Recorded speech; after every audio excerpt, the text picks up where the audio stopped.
सामाजिक न्याय एवं अधिकारिता मंत्री मास्टर भंवरलाल मेघवाल ने गुड़गांव के मेदांता हॉस्पिटल से नगर परिषद क्षेत्र में 13 करोड़ रुपए के विकास कार्यों का लोकार्पण एवं शिलान्यास किया। उनके प्रतिनिधि के रूप में उनके पुत्री पूर्व जिला प्रमुख डॉक्टर बनारसी मेघवाल ने मंत्री मेघवाल के स्वास्थ्य के बारे में विस्तृत जानकारी देते हुए संकट की इस घड़ी में विपक्ष द्वारा की जा रही राजनीति को कभी नहीं भूलने की बात कही। अपने संबोधन में पूर्व जिला प्रमुख ने विपक्ष द्वारा गत दिवस उठाए गए सवालों का जवाब देते हुए भावुक हो गई। डॉक्टर बनारसी मेघवाल ने कहा कि नगर परिषद के नए भवन का उनके पिता का सपना आज साकार हो गया है। मंत्री मेघवाल के स्वास्थ्य को लेकर सुजानगढ़ शहर एवं देहात की जनता द्वारा किए गए धार्मिक कार्यों एवं अनुष्ठानों के प्रति आभार व्यक्त करते हुए डॉक्टर बनारसी मेघवाल ने कहा कि इस कार्यकाल में कांग्रेस ने विकास के नए आयाम स्थापित किए हैं। कार्यक्रम को सभापति सिकंदर अली खिलजी, उपसभापति बाबूलाल कुलदीप, आयुक्त बसंत कुमार सैनी, कांग्रेस जिला अध्यक्ष भंवरलाल पुजारी, ब्लॉक अध्यक्ष सविता राठी ने भी संबोधित किया। नवनिर्मित भवन के साथ ही अंबेडकर भवन, राजकीय बगड़ी अस्पताल में सुलभ शौचालय, नया बास स्टेडियम पार्क, गौरव पथ सहित 13 करोड़ के विकास कार्यों का शुभारंभ व शिलान्यास किया गया। इस अवसर पर कांग्रेस नेता राधेश्याम अग्रवाल, शहर कांग्रेस अध्यक्ष रामोतार मंगलहारा, पंचायत समिति प्रधान गणेश ढाका, उप प्रधान दीवान सिंह भानीसरिया, उप पार्षद उषा बगड़ा, पार्षद मधु बागरेचा, पार्षद इकबाल खान, पार्षद प्रतिनिधि मोहम्मद शफी, पार्षद हितेश जाखड़ सहित अनेक पार्षदगण, सरपंचगण और जनप्रतिनिधि सहित नगरवासी उपस्थित थे।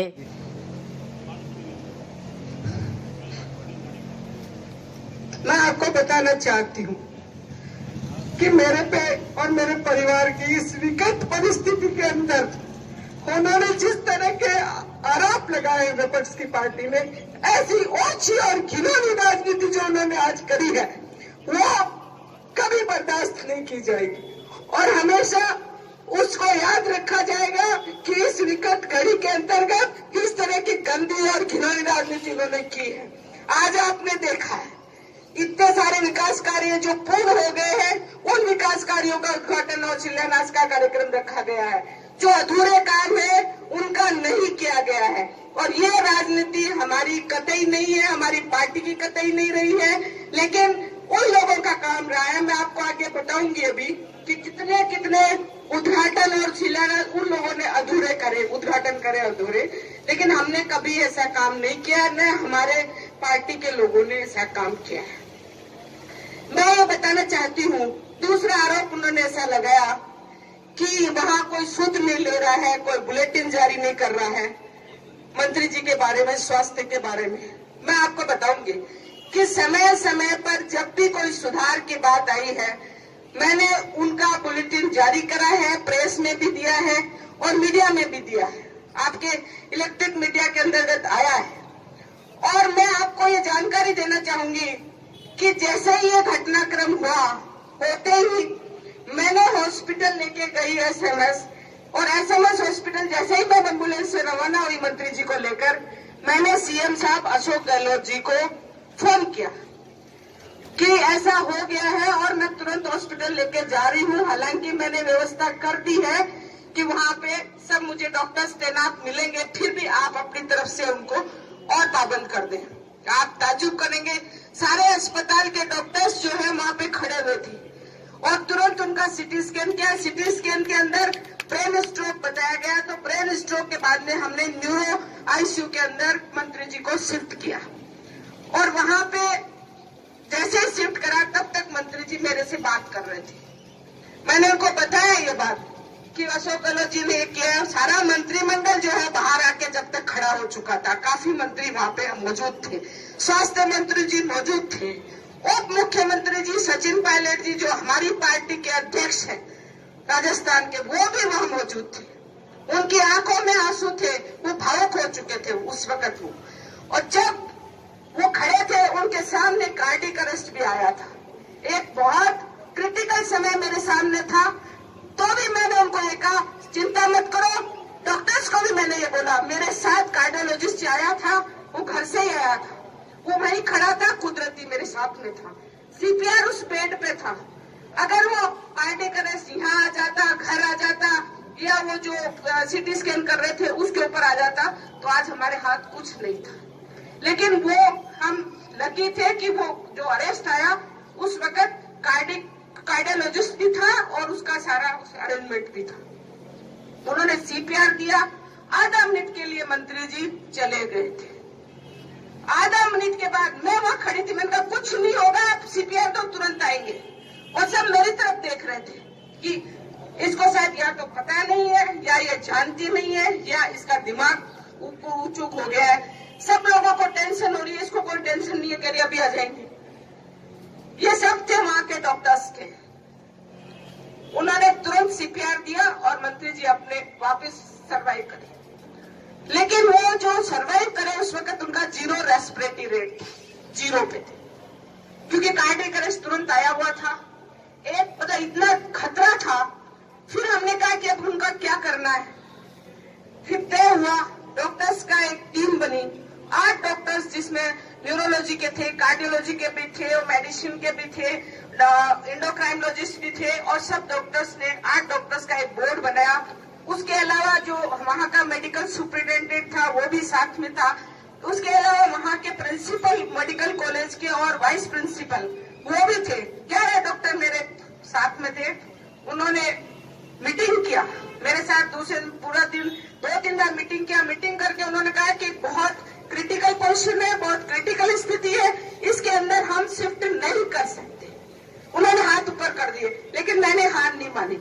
मैंने कहा नहीं, यहाँ पटकने से तो अच्छा है कहीं मैं और फर्दर जगह में लेके जाऊं जहाँ पे इनका बेहतर इलाज हो सके और कुछ बचने का उम्मीद हो। जब तक उनको कोई उम्मीद नहीं थी कि बच सकते, सिर्फ मैं एक ऐसा अकेली शख्स थी जिसको उम्मीद थी कि बच सकते। फिर मैंने हमारे फैमिली डॉक्टर थे वीरेंद्र सिंह जी, उनको मैंने बुलवाया, जो पहले मेडिकल कॉलेज के सुपरिटेंडेंट रहे हुए थे, उनको मैंने बुलवाया। बुलवाने के बाद जब वो आए तब उन्होंने मुझे राय दी कि बहुत बेटा क्रिटिकल पोजीशन है, अपन 1% भी जो अगर उम्मीद हमको बची है तो हम उसको भी जो है काम में लेना चाहिए। तो फिर मैंने कहा कि शिफ्टिंग कौन कराएगा। बोले मैं शिफ्टिंग करवाऊंगा और ये मेरे साथ ये टीम अगर दे दे, तुम ये बात अब तुम करो तो मैं करवा सकता हूँ। फिर मैंने सीएम साहब से बात करी और जैसे ही सीएम साहब से बात करी उन्होंने वीरेंद्र सिंह जी को बात किया और डिसीजन हुआ। फिर दोबारा उस टीम के साथ मेरी बैठक हुई जो उनका बोर्ड बना हुआ था मेडिकल का, और आखिर ये डिसीजन हुआ कि ये इनके परिवार के मतलब जो इच्छा है उस इच्छा के आधार पर हम इनको शिफ्ट कराएंगे। और मुझे नहीं पता इतना सहयोग मुख्यमंत्री जी ने करा। तुरंत उन्होंने एयर एम्बुलेंस की व्यवस्था करी, तुरंत डॉक्टर त्रिहान से बात करी जो मेदांता का मालिक है, और फिर मेरे पे जो आरोप लगाते हैं हमारी पार्टी पे, हमारे नेताओं पे कि ये इन्होंने कुछ नहीं किया। अरे इन्होंने इतना मेरे साथ किया। फिर ग्रीन कॉरिडोर बनाकर एयर एम्बुलेंस से लिफ्टिंग कराया। ये सारा काम हमारे मुख्यमंत्री जी ने किया और डे टू डे हमारे नेताओं ने, और वो जो बोर्ड बना है वो सारा बोर्ड हमारे मेदांता के हॉस्पिटल के संपर्क में है, सारे डॉक्टर्स के संपर्क में है। मुख्यमंत्री जी त्रिहान से रोज रिपोर्टिंग लेते हैं, रोज मेरे से बात करते हैं। उप मुख्यमंत्री जी मेरे से रोज बात करते हैं। उनका स्टाफ सबका जो है वो भी 2-3 बार सब पूछते रहते हैं। और हमारे पार्टी के अध्यक्ष आदरणीय श्रीमती सोनिया गांधी जी ने भी उनके स्वास्थ्य की जानकारी मेरे से ली है। और हमारे पार्टी के जो पूर्व अध्यक्ष आदरणीय राहुल गांधी जी जो हमारे नेता हैं, वो 2-3 दिन में एक दिन मेरे से जानकारी लेते रहते हैं। वो हमेशा यही कहते हैं बेटा चिंता मत करना, और तुम जो है ना इनको आगे भी कहीं कंसल्ट करना अमेरिका में तो मैं तुम्हारे साथ हूँ, तैयार खड़ा हूँ और तुम ले जा सकते। और मैंने कंसल्ट भी किया, अमेरिका के डॉक्टर्स से कंसल्ट किया, उनकी रिपोर्टें भेजी, समरी भेजी, और उसके बाद में मैंने उन समरी को भी दिखाया, उनसे बात भी किया, जो उन्होंने कहा कि ये जो इलाज चल रहा है वो बेहतर इलाज है। इसलिए मैं संतुष्ट हूँ इलाज से। और आप सब लोगों की दुआएं रही है, आप सब लोगों का प्यार और आशीर्वाद मंत्री जी के ऊपर रहा है, हमारे परिवार पे रहा है। और जिस तरह से आपने दुआएं और प्रार्थनाएं करी है मंत्री जी के लिए, मैं कहती हूँ डॉक्टर आश्चर्यचकित हो गए कि इतनी क्या दुआएं प्रार्थनाएं उन लोगों ने करी है कि इनका बिल्कुल हाइपोक्सिया हो गया था पूरे ब्रेन में, और आज बिल्कुल भी नहीं है, 1% थोड़ा ऊपर बचा हुआ है। तो ब्रेन बिल्कुल क्लियर है, एकदम सही हो गया है। और पूरा हाइपोक्सिया था, ऑक्सीजन कहीं पे भी सप्लाई नहीं हुआ था। कार्डियक अरेस्ट से जो है उनका ब्रेन बिल्कुल ऐसे हो गया था, लेकिन आज जो है उनका अच्छा है। उस समय जो 0 रेस्पिरेटरी रेट पे जो मैं लेके गई थी, आज उनका 300 रेस्पिरेटरी रेट है। और जो वेंटिलेटर का सपोर्ट था, वो सारा सपोर्ट 20 दिन पहले ही वेंटिलेटर नहीं है, उनके हट गया है। कभी कभी ऑक्सीजन और बाईपेप का सपोर्ट उनको रात के समय देते हैं, जो अभी जारी है। और आज की स्थिति ये है कि मंत्री जी के चारों हाथ पैर आराम से काम करते हैं और मूवमेंट को खुद कर लेते हैं, गर्दन का मूवमेंट इधर उधर खुद कर लेते हैं, आंखें खुली करके अपना ब्लिंक करते हैं, पुतलियां हिलाते हैं, हामी भी भरते हैं। कोई चीज को हम बोलते हैं कि जीभ निकालो तो जीभ बाहर भी निकाल देते हैं, आंखें खोलो तो भी खोलते हैं, बंद करो तो बंद करते हैं। इशारे पे वो थोड़ा कमांड उनको मिलता है तो करते हैं। मेरी आवाज के ऊपर वो अपना रिएक्ट करते हैं। बाकी लोगों की आवाज अभी उनको कम समझ में आ रही है, लेकिन मेरी आवाज के ऊपर वो रिएक्ट करते हैं, आज भी रिएक्ट करते हैं। तो ये जो उद्घाटन का जो अपना कार्यक्रम रखा है, मैंने उनको बताया है, उनको सुनता है, उन्होंने हामी भरी है और आपके सामने उन्होंने डिजिटल वो उद्घाटन भी किया है। क्यों उनको सुनाई देता है, उनमें इमोशंस भी है। कभी कभी वो उनको मतलब रिएक्ट भी करते हैं, कभी दुख भी करते हैं कि मैं इस स्थिति में हूँ। तो वो मेरे से बार बार कई लोग पूछते हैं कि आंख में आंसू आता है क्या उनके? मैं देखा उनकी आंखों में आंसू भी दिखा। और अब वो पहले चेयर पे बिठाते हैं हम 10-15 दिन से, तो चेयर जो सोफा नुमा चेयर थी उस पर बैठे रहते थे बिना किसी सपोर्ट के। परसों से उनको बिठाया है व्हील चेयर पे, और उस कमरा जो 30 फुट का कमरा है उसमें अभी घुमा रहे हैं, फिर बाहर भी घुमाएंगे। तो वो चेयर के ऊपर आप जैसे बैठे हो, हाथ दोनों उस पे करके बिना किसी सपोर्ट के, और गर्दन पे भी कोई सपोर्ट नहीं होता, खुद अपने से सपोर्ट से वो बैठे रहते हैं। मैंने इसलिए आपको ये बताया ताकि आप लोगों को पता होना चाहिए कि हमारे मंत्री जी की, हमारे नेता की स्थिति क्या है। और बार बार मैंने इसीलिए जो है उसमें टीवी में भी दिया, मीडिया में भी दिया कि आप लोगों को पता चलता रहे कि स्थिति क्या है। तो ये स्थिति है, मैं इसलिए आप लोगों को बता रही थी। और आज जो मुझे जिस कार्यक्रम में बुलाया गया है बहुत लंबा हो चुका है, और उस कार्यक्रम में आज मैं बताना चाहूंगी कि हमारे जो इस कार्यक्रम के और हमारी नगर परिषद के सभापति आदरणीय सिकंदर जी खिलजी, आदरणीय बाबूलाल जी उप सभापति जी, और आदरणीय हमारे अध्यक्ष कांग्रेस कमेटी के जिला चूरू के आदरणीय भंवरलाल पुजारी जी, वरिष्ठ कांग्रेस ने किस तरह का सुधार किया? मंत्री जी का काफी अच्छा सुधार है। मैं कहती हूँ 0 रेस्पिरेटरी रेट पे नया से लेके गई थी, आज रेस्पिरेशन रेट 300 है। और आज सारे मूवमेंट है, उनके बोलने की स्थिति अभी नहीं है, बाकी सब मूवमेंट उनमें है, समझ भी रहे हैं और देख भी रहे हैं। और बाकी सारे जो लोग जैसे हाथ पैर हिलाते हैं, आंखें खोलते हैं, देखते हैं, ब्लिंक करते हैं, सब उनके मूवमेंट्स हैं। आपने कहा विपक्ष और लिए जनता माफ नहीं करेगी, उनको क्या कहेंगे?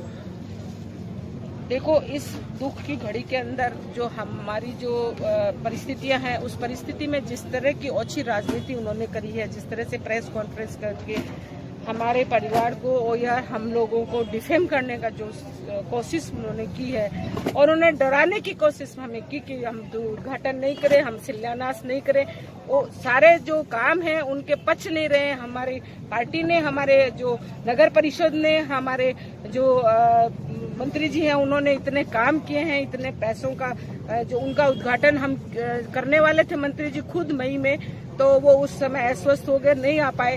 तो आज हमने वो सब काम उनका अधूरा पूरा किया है।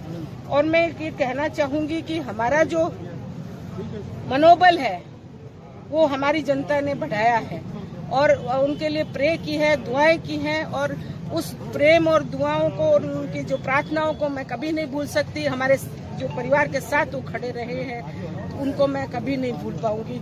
और उन्हीं की दुआओं का, उन्हीं की प्रार्थनाओं का, उन्हीं की असर है कि आज जल्द ही मंत्री जी शीघ्र स्वस्थ होकर आप सबके बीच में आएंगे, पुनः सेवा का मौका उनको मिलेगा और पुनः आपकी जनता की सेवा करेंगे।